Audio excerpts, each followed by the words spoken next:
Today we will be giving a gameplay overview of the game Kittens in a Blender, designed by Brian and Brent Knudsen and published in 2011 by Redshift Games. The game plays 2 to 8 players and is for ages 8 and up and takes approximately 20 to 40 minutes to play.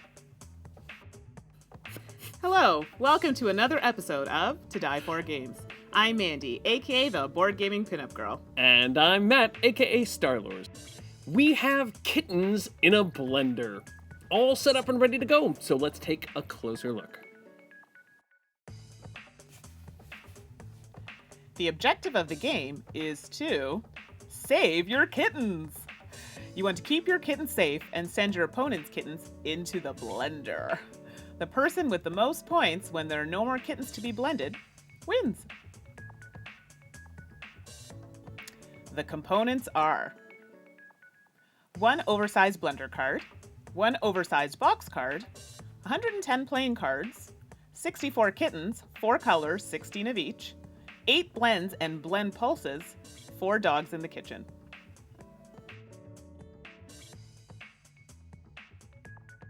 Setup.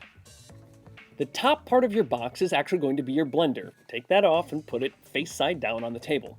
The bottom part of the box is going to be the box. Put that open side up, a little bit away from the other part. The space in between is going to be the counter. Each player picks a color, red, blue, green, or yellow. Remove all the cards of the color that isn't picked, if you're playing with less than 4 players. Shuffle the remaining cards and deal out 6 to each player.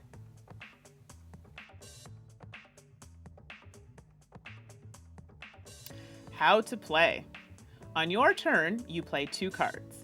Once your turn is completed, you must draw back up to 6 cards. If there are no more cards, nobody draws any cards. This continues until all 16 blend and blend pulse cards have been played. Now let's take a look at the cards. Kittens. Kittens are played in the blender, the counter, or the box. Kittens on the move, 3 moves. Move any kitten or kittens a total number of moves equal to the number on the card to the box, and then move an opponent's kitten from the counter to the blender. Blend. When played, the blender activates. This sets off a few events.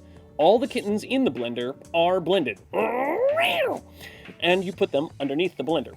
All the kittens in the box are saved, hooray! And you put them under the box. And all the kittens that were on the counter are now moved to the blender for a future blend.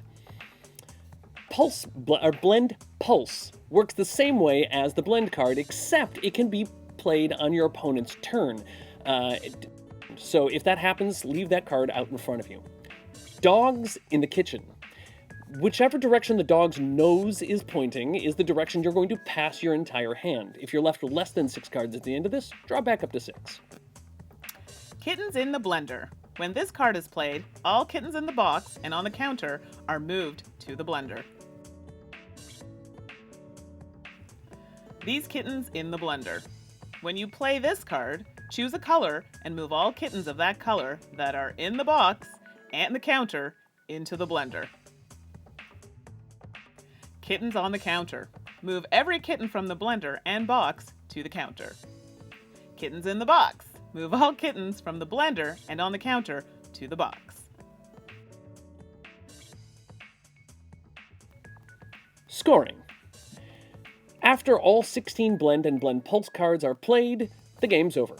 You count up all the kittens under the box that have been saved. Each of those are worth 2 points to their owner. You count up all the kittens that are in the blended pile. Each of those are worth a negative 1 point for the owner. Winning the game. The most points wins. It's really that easy. For ties, whoever has the most blend or blend pulse cards in front of them wins. And if that still doesn't break the tie, then you can have more than one winner. Hooray! I enjoyed this light game, but I feel like you need to play it with a certain group of people. Will it keep me entertained after playing it a few times? We'll see. The kittens were cute. We had a good laugh. It was a good joke. I enjoyed it. The theme is not for everybody, but hey, I have dogs. Yeah, I would second that opinion on the theme. It is a cute, fun, light game. It doesn't take long to play. You can get non-gamers to play it, which is always nice. I don't know what the replay value really is. I wouldn't see myself playing this 5 or 6 times in a row, and playing with 2 people doesn't quite work as well either. No, I agree. Better with like 3 few or more 4. people. Well, that's our gameplay overview for Kittens in a Blender. See you next time. Bye. Bye.